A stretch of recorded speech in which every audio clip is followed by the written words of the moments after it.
Good afternoon and welcome to the Meeting Center. Today's presentation is being hosted by F2 Solutions on behalf of the Family and Youth Services Bureau, all known as FYSB. Please note that this webinar is being recorded and will be available for download and playback at a later date. All participant lines have been muted to prevent background interference. During the webinar, you asked how you would like to join the audio portion of the call.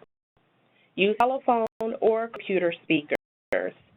If you selected telephone, then you are provided an attendee ID along with the telephone number and access code to join the meeting. This ID links your internet meeting window to the conference call. If you enter your attendee ID, we will not be able to identify your line specifically. However, you may still use the Q&A tool to ask program-related questions using this feature at any time. Then you access the Q&A tool. Great question. The icon is located at the top right of your screen. To your panel, click the Q&A button in the icon tray. Afterwards, you may type a question in the box provided and select the person with whom you wish to direct your question and click Send. You may use the Raise Your Hand feature to ask a question. This icon, which looks like a hand, is located beside your name on the far right of the screen and will allow you to speak during the webinar. During the live Q&A segment, the host will announce your name and mute your line to ask your question or to provide a comment. A technical question for the host. You may use the chat tool, which is located in the panel box to the right of your screen as well. You may activate the panel by clicking the icon in the icon tray for chat. The housekeeping notes for the webinar. I will turn the presentation over to Jacqueline Proctor, Officer with the Adolescent Pregnancy Prevention Program for FYSB. Good afternoon, Jacqueline. Thank you. Hello, everyone, and welcome to Ensuring Medical Accuracy of Adolescent Pregnancy Prevention APP Programs Grantee webinar. My name is Jacqueline Proctor. I'm a project officer at FYSB's APP program, and I'm the liaison for the medical accuracy review process. Also presenting today is Elizabeth Moreno. She's the project manager with PALTEC, and PALTEC is the contractor implementing the medical accuracy review process. Today, we will discuss the purpose of the medical accuracy review, also known as MAR, and you will hear used throughout the webinar. What accuracy? Why are medical accuracy in such reviews important? We will go over the requirements of APP grantees, initial MAR by grantees, submission of materials for the MAR, responses to MAR reports, and we will also provide an explanation of the FYSB MAR process. At the end of the webinar, we will open it up for questions. Please keep in mind, if you have any questions specific to your program, please remember to email your project officer directly. Of medical accuracy review. The mandated in legislation and require the funding opportunity. First, it is the intent of the Adolescent Pregnancy Prevention Program to ensure that all materials shared with program participants are medically accurate and age appropriate based upon current medical information. The process is designed to identify any inaccuracies and to make the necessary corrections prior to program implementation. Accurate and complete means verified or supported by the weight of research conducted in compliance with accepted scientific methods and published in peer-reviewed journals where applicable or comprising information that leading professionals, agencies with relevant expertise in the field recognize as accurate, objective, and complete.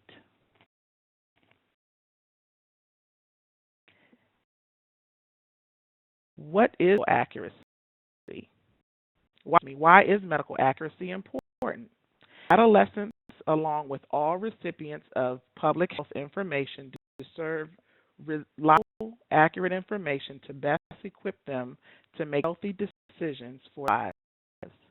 Credibility is closely tied to accuracy, and programs that wish to impact and influence behaviors must ensure that information presented is medically accurate and appropriate for targeted age groups.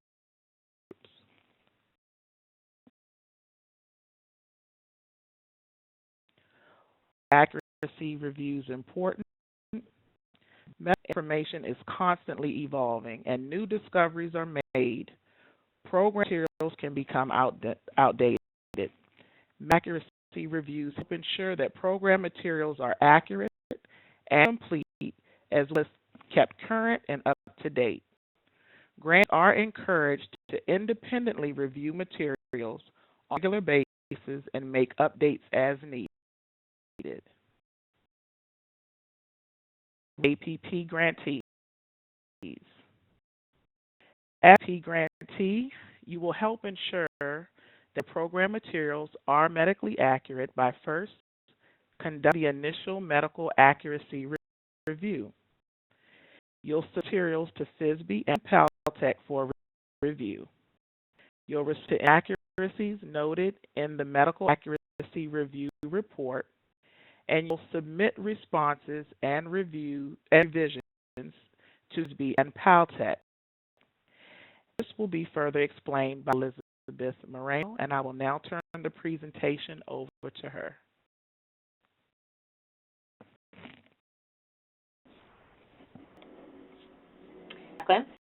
Good afternoon. My name is Elizabeth Moreno, and I do work for PALTEC, which is a company that has been contracted to implement the medical accuracy review process. In the slides, we're going to discuss in more detail the various steps of the review process, including the initial grantee-led review. I apologize in advance. I have a bit of a cough, which I'm hoping won't flare up during the presentation, but as please bear with me as I mute my line to take a sip of water.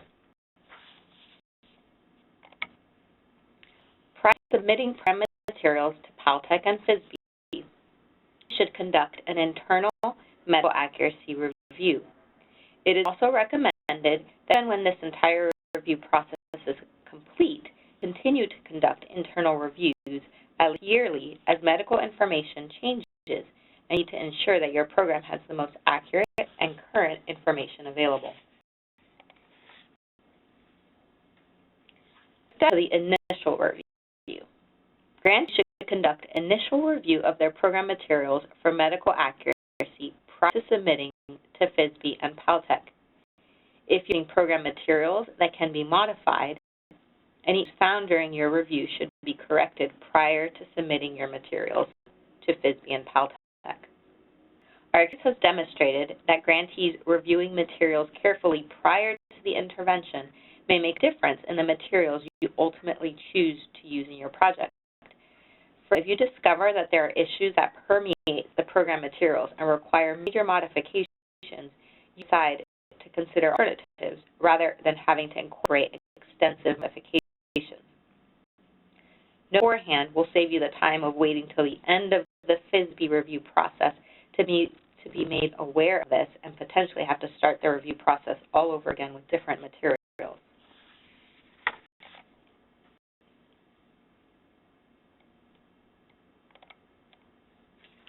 As you are conducting a review, there are some examples of what to be on the lookout for. Ensure that facts and statistics are current and properly referenced. If your program materials discuss contraceptive effectiveness rates, please use this chart to verify numbers. This chart will also be found on the next slide. In contraceptive brands, Be mindful of new options available and old options that have been removed from the marketplace. When doing STDs, use the CDC STD fact sheets to verify information. This also will be addressed on the next slide.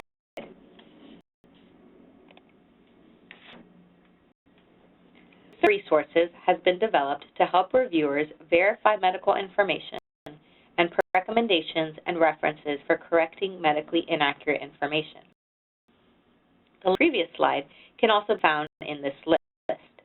This list has been made available to you on the Medical Accuracy Review SharePoint site to assist with initial reviews. The following is a screenshot of the first page of the resource list. The resources are organized according to topic. The list can be downloaded from the Medical Accuracy Review folder in SharePoint.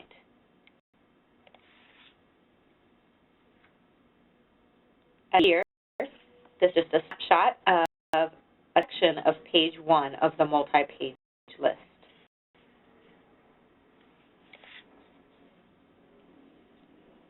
In your initial review, you learn that your program materials contain a significant number of medical inaccuracies. You contact your project officer to discuss your concerns.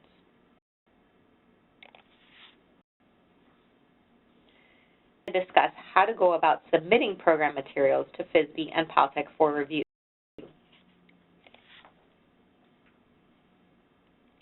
Once initial MAR is complete and program selection is final, grantees should complete a grantee submission form and upload it to their MAR SharePoint folder along with all their program materials. The screenshot of this form would be downloaded from the SharePoint site that we've discussed that is run by FYSB and RTI.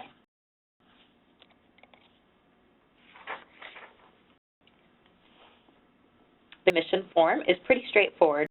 Your grantee information up top and then list out each component of your program materials that you will be submitting.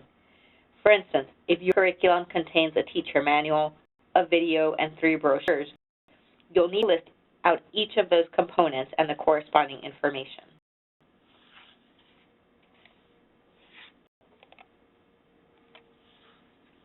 Once you've completed your initial review and fixed issues found in your program materials that you're able to fix or change, your grantee submission form, you'll send the following. You'll send your completed grantee submission form, and you'll also send in your program materials. Program materials include any educational materials or information that will be provided to facilitators and participants, including but not limited to teacher manuals, student manuals, handouts, videos, brochures, PowerPoints, text messages, and video game content. Please, both your intervention curriculum materials and your control curriculum materials should be submitted for review.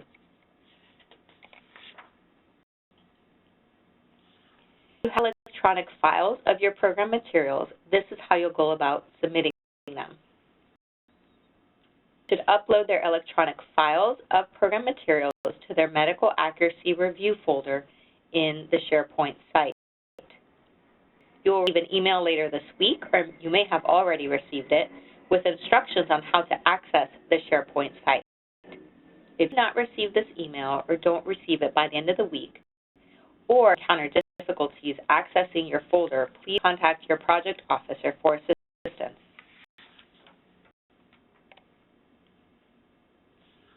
This is a screenshot of what the SharePoint site looks like.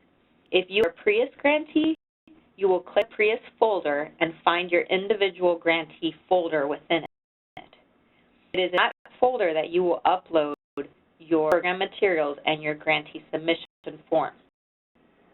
It's recommended that you create at least 2 subfolders in your main grantee folder, one for your program materials and another for any modifications that are later made in response to review reports. This will help with keeping things organized. Please remember also to notify PALTEC and your project officer via email anytime you upload materials to SharePoint so that we are aware that these materials have been uploaded. And for the tribal prep grantees, you click on that folder and then find your individual folder within there, upload your materials.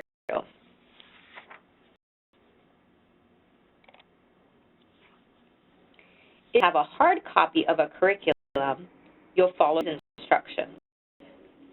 Or hard copies should be sent using tracking service such as FedEx, UPS, or USPS to the following address.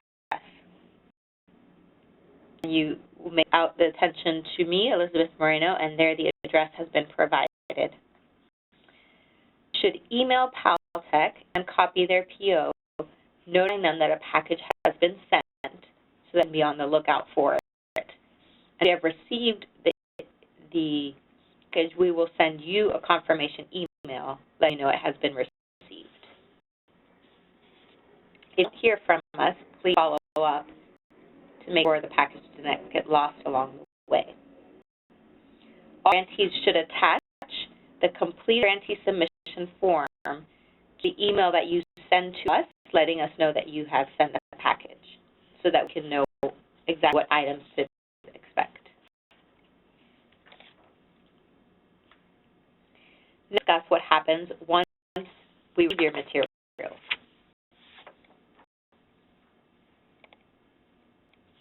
Is a brief overview of the review process. Step 1. The contractor, which is Paltech, receives program materials for review.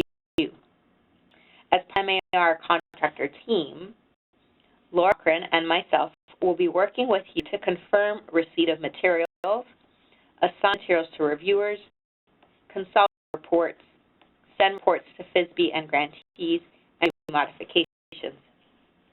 If at any point in the process you have questions or assistance, we'll be available to help. Laura is project coordinator and will have access to SharePoint and will be working closely with the reviewers and grantees. Most of our contact information will be provided at the end of this webinar. Step 2. Contractor then assigns the materials to 2 independent reviewers. As you can see, all materials will be reviewed by 2 reviewers to help ensure thorough reviews. Step 3. Review materials for medical information. Complete a review report indicating any issues found and recommendations for correcting those issues, and then send reports to the contractor. We will synthesize the 2 reports and send the final consolidated report to FYSB.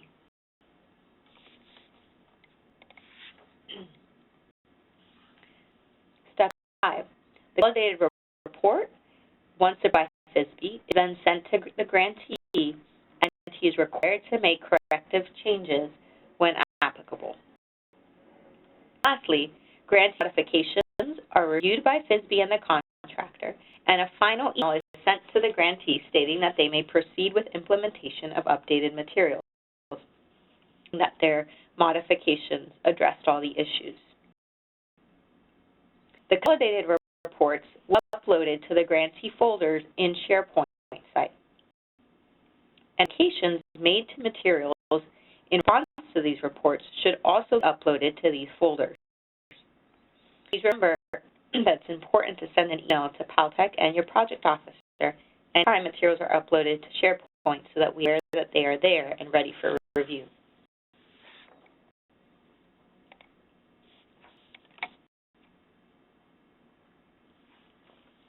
And provides a snapshot of the process. The process can take up to 6 weeks depending on how many materials overall are submitted. They are submitted, for example, whether they're submitted electronically versus a hard copy is mailed in, how program materials are, and how much medical information they contain. Grantees have received their reports. If forms are needed, to be completed and submitted within 2 to 4 weeks. I'll read through each step. If there are any questions, please jot them down so they can be shared at the end of the webinar during our Q&A time. So step number 1, the grantee submits their curriculum materials and review requests to Paltech and PO. Step number 2, PAL processes the review request and assigns and sends the material to 2 reviewers. Step number 3, the accuracy reviewers conduct the review of the curriculum materials.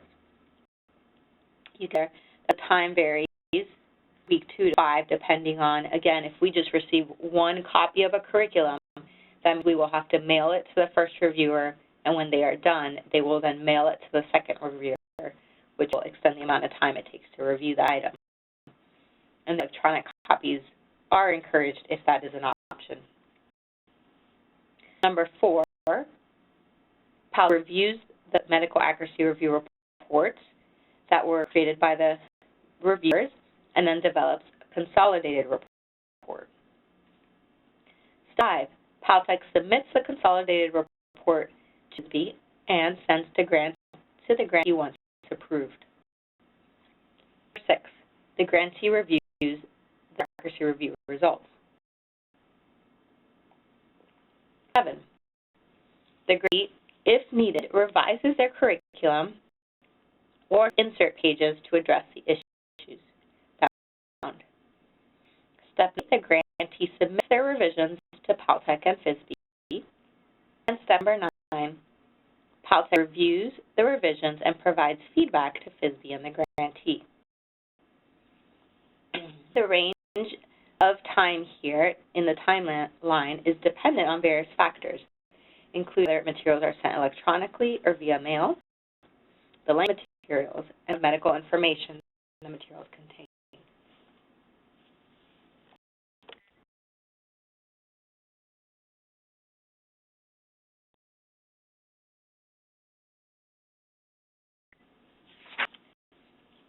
Take a look at the format of the review reports and what to expect.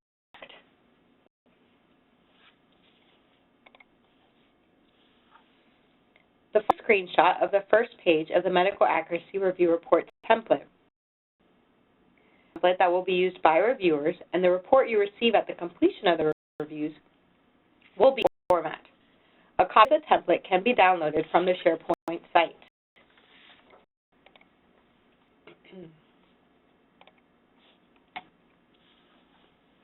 Screenshot of the top portion of the first page of the review form template.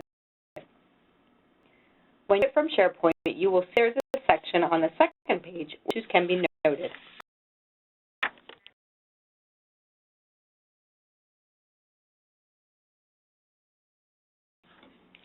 Technical accuracy issues that may arise and be reported on include information that is inaccurate, incomplete, outdated, poorly written, or supported by non-scientific studies, or misleading.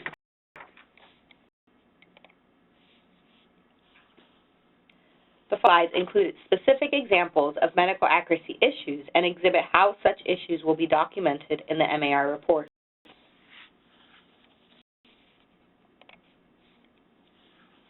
We have an issue that was found in the teacher's manual of the curriculum on page 10. In the 5th paragraph when discussing FTDs. The issue was that the text states that chlamydia is a viral infection, which is inaccurate, cited People magazine as the reference. The review recommended that they provide the correct information, which is that chlamydia is a bacterial infection, and with an appropriate source, such as the CDC fact sheet of chlamydia listed at the bottom.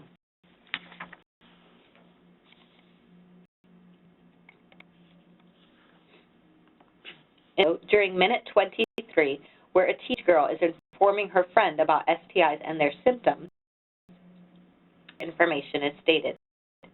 The group that STIs never have symptoms, which is not accurate. The recommends that the facilitator pause the video at this point and provide a handout with correct information and appropriate citation. The correct information would be that although many STIs have mild to no symptoms, symptoms do develop. A list of STIs and possible symptoms can be found at the link below, and provided a link to the Office of Women's Health STI Overview, which could then be provided to the students as well in a handout.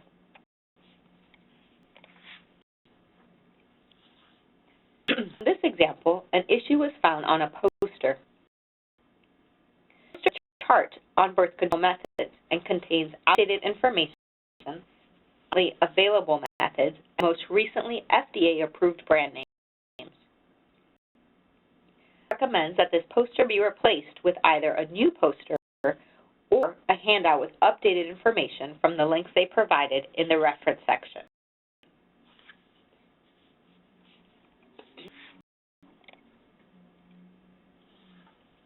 Once reviews have been completed and reports have been delivered to grantees, grantees will need to address any medical accuracy issues that were found and reported on. In the following slides, I'll discuss what will be required of grantees in this step of the process.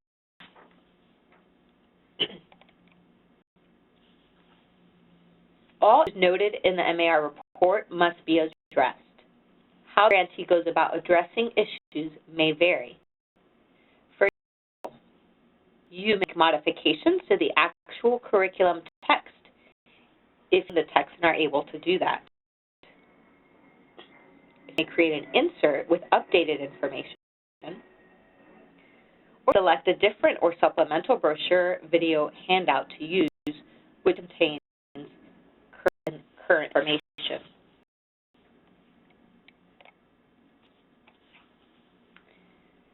In copyrighted materials, you are not able to alter the copyrighted material. Therefore, for your modifications, you can create an insert page that will provide the program facilitators with the information they should use when implementing the program. If you're owner of the program materials, you should modify the materials on the page that requires editing. In either case, you may decide to use a different material altogether or add a new or supplemental material. If your program contains an outdated poster, you choose to use a different poster. Or if your curriculum discusses birth control but does not provide effectiveness rates, you choose to add a supplemental brochure which discusses the most birth control effectiveness rates, or out with a link so they could find that information.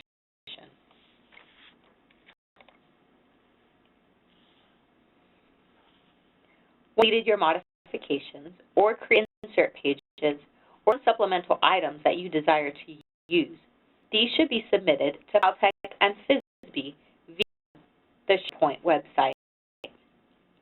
Again, please remember to email us to let us know when you've uploaded new items.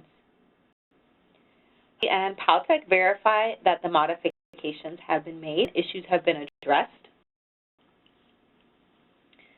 You will provide copies of your insert pages to FYSB and Paltech if you're using copyrighted materials. For materials that are owned by the grantee, modifications will be incorporated right into the materials themselves and submitted for review. When modifications are made to the satisfaction of FYSB, an approval notification will be sent to the grantee.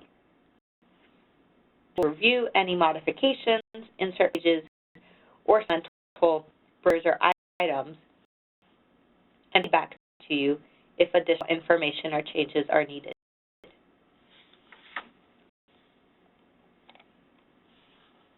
Closing, we're excited about the work that you're going to be doing. We're here to ensure your programs are medically accurate and ready for implementation. And we encourage you to continue conducting medical accuracy reviews periodically, such as to make sure your materials remain current, accurate, and complete. I'd like to hand it to Jackie. Elizabeth, please remember that if you email your project officers, or Paltech, please be sure to include your project officer in the email.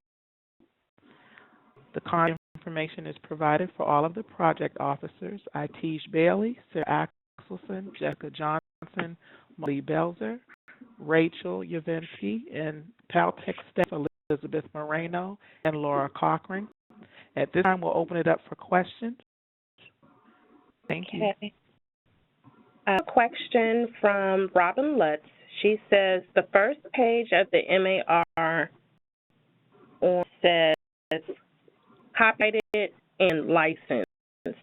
since we are a PREIS grantee, our curriculum will not yet be copyrighted or licensed. It's okay, right? Our hospital lawyers take quite a long time to provide us with the copyright.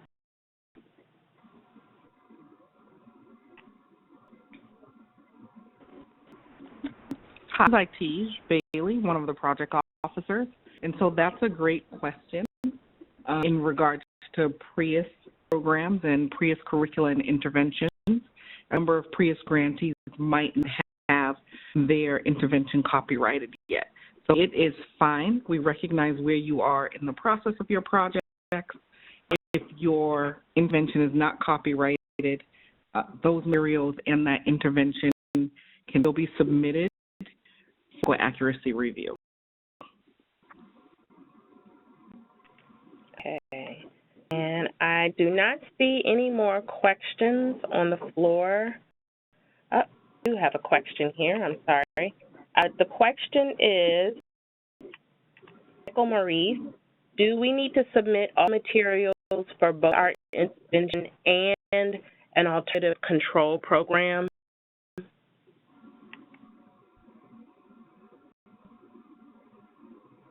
Hi, Tej Bailey again from City, one of the project officers. And grantees are required to submit all of the materials for their intervention group and also if there is a control group. So yes, you will need to submit all materials for both the intervention and the alternative control program. And he responded, thank you. All right. Next question is from, I can hear.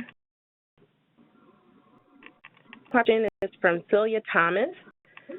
Our mobile app is in development while everything else is completed. Can we send in everything else and the app information later?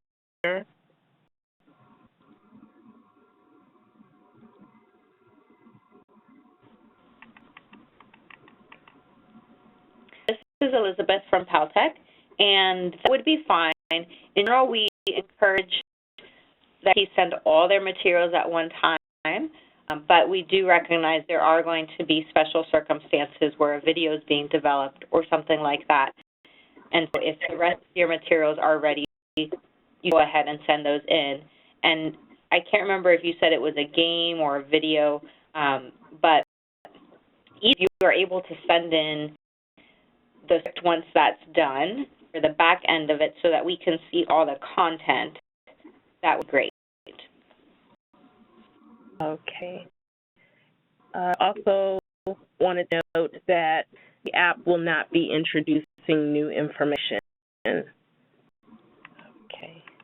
Mara Decker, she asked, if we have digital technologies such as a database, how would you like for that to be submitted? Again, the content or whatever format we can see all of the content most clearly, that would be the best format. And so, for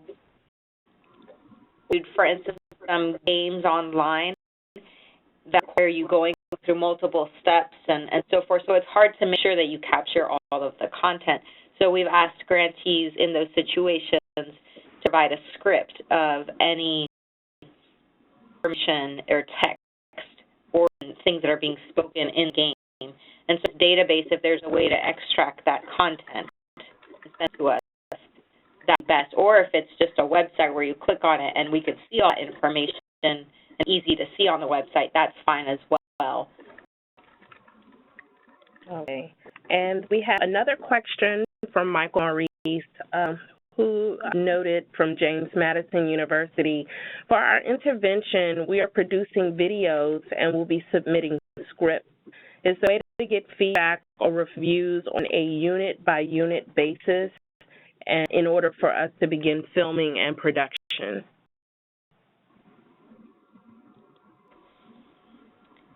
It is related that most of your materials be submitted at one time. So with a video script, we we things to reviewers in chunks, so they have one project to work on. So it would be challenging if we had, let's say, 5 pages coming in each week. So it would be recommended that when you have a core or a significant amount done, let's say you split it in 2 parts, it would be fine to send in part 1 so that review while you're working on part 2.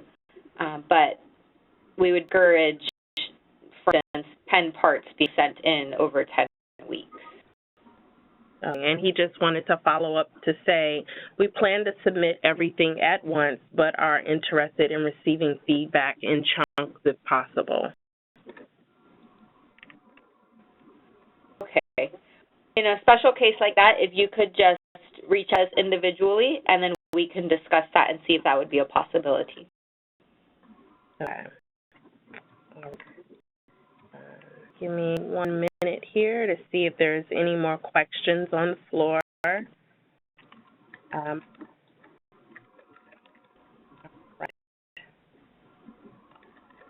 I don't see any more questions in the chat box at this moment, and I do not see any hands raised. What I'm going to do right now is I'm going to take a moment to open all of the lines just in case someone is on a cell phone and they're not able to respond participating in the webinar. Everyone, because I'm unmuting your line, please make sure that you remain as quiet as possible, minimizing any background noise, because everyone will be able to hear you on the call. So give me 1 second.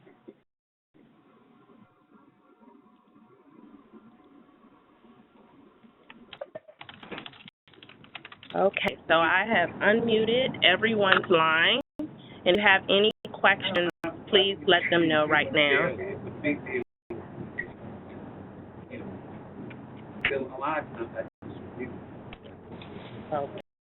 And it's like there are no questions at this moment, so I'm going to mute the lines back.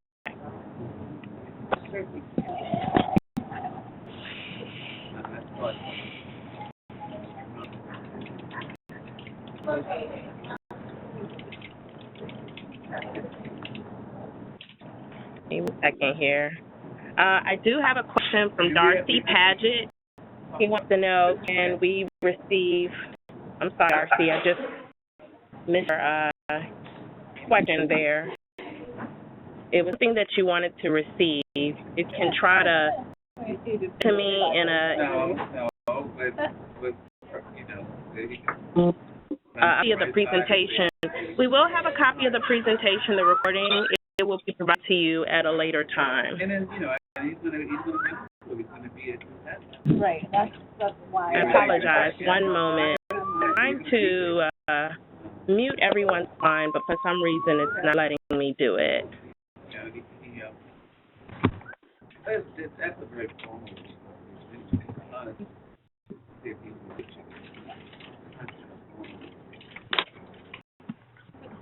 All right, at this time, I cannot unmute everyone's line, but Jacqueline, if you want to go ahead and close out the presentation, that will be fine. Yes. Thank you, and thank you everyone for attending this webinar. Once again, please remember to inform the project officer and all correspondence and emails. And thank you again. We'll be here to support you and look forward to working with you.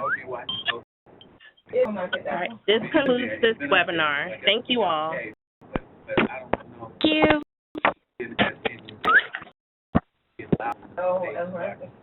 Girl.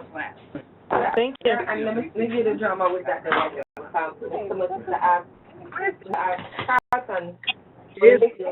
It's great, Miss. Before I can even get to that.